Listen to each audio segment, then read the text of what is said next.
Everybody, my next guest tonight is a comedian and an author. He's also a frequent guest here on our program. Please welcome a very funny guy, Rich Hall.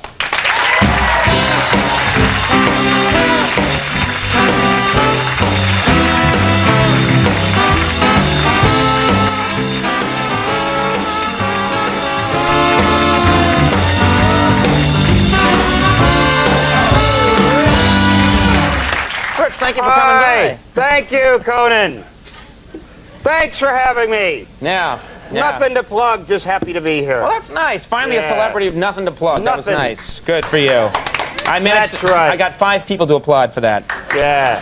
6. How was your New Year? I haven't talked to you or seen you since I was in Las Vegas. It was crap. It was just a big dud. Dud? It was You a didn't big, like it? crusty parade of human rodentia.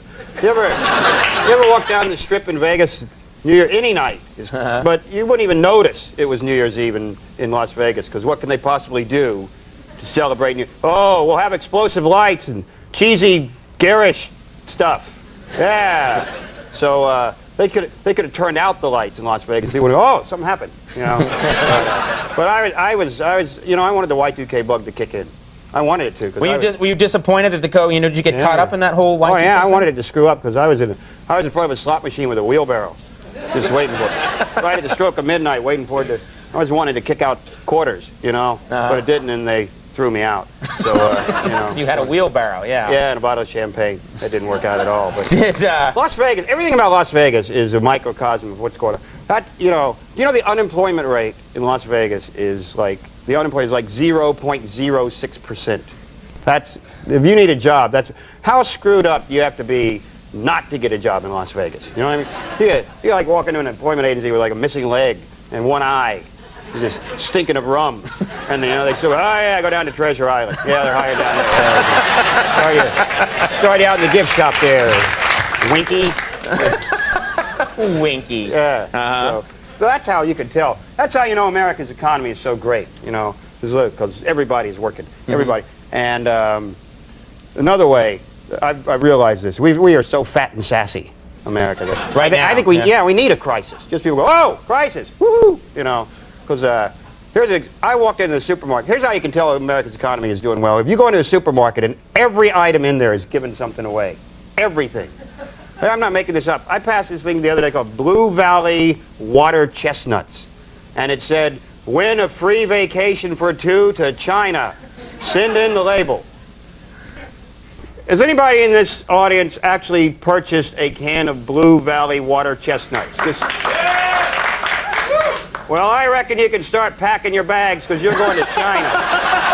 One guy. How many people? The water chestnut market just must be booming. I don't get it. No, everyone's. Whenever you see a product now, yeah, they do offer something else. Yeah, I bought a Mars bar.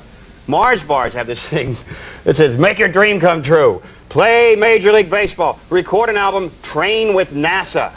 How desperate can NASA be for astronauts? There. Where's your training? Air Force. What about you? The 7-Eleven. Candy aisle. Dude. That's why things are so screwed up. That's why we keep sending stuff up to Mars and losing it. Because it's a bunch of candy bar eating sugar junkies. You think that's the problem? Yeah. Well, I don't know. Does anybody care about Mars? Who gives it? Well, the same guy who eats the water chestnut. Yeah. So, because nobody understands what's going on, right? Right. I mean, we used to, guys walk on the move. You go, woohoo, we walked on the move. Now, we're sending the polar landing garden weasel thing to Mars. This is the actual objective. They lost it, right? It was like $200 million. Right. Polar landing. Just last month, they completely lost it. Right. And so I was trying to figure out what exactly it was doing, and this is how they described it in the paper. It said, well, we're sending these 2 basketball-shaped items into Mars. We're going to slam them into Mars at 600 miles per hour to see if there's any signs of life. If you got hit by a basketball at 600 miles per hour, there wouldn't be any signs of life, would there?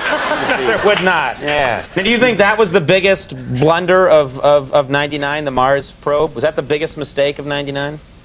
No. Actually, the biggest mistake wasn't in America. It was in, it was in Japan. This has got to be. No matter how much you screwed up at work, you people, and I know you have. You've all made big mistakes, right? And But in Japan, like you read about this, right? The nuclear explosion in Japan, right? About a month They had a ago. nuclear mishap, yeah. Okay, fair enough, that could happen. But the reason it happened, well, it could, you know. It can happen. But the reason it happened is apparently 3 men were attempting, this is from the paper, quote, 3 men were attempting to mix uranium in a bucket. Let me repeat that, just for uranium in a bucket.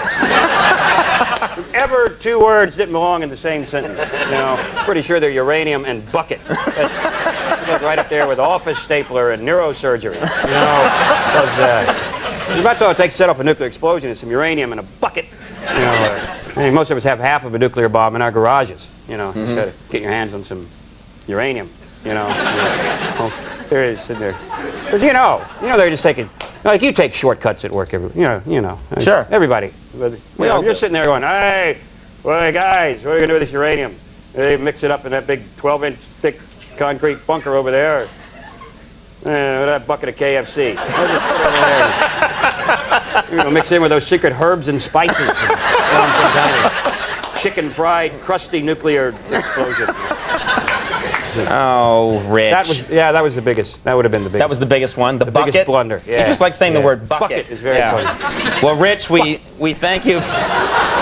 We thank you for being here. I hope you'll stick around for the next segment and just say bucket occasionally. All right. I'll be happy to. Rich Hall, thank you very much. much. Rich Hall, everybody. Mike Lupica is coming up to explain the world of sports. We'll see you in a second.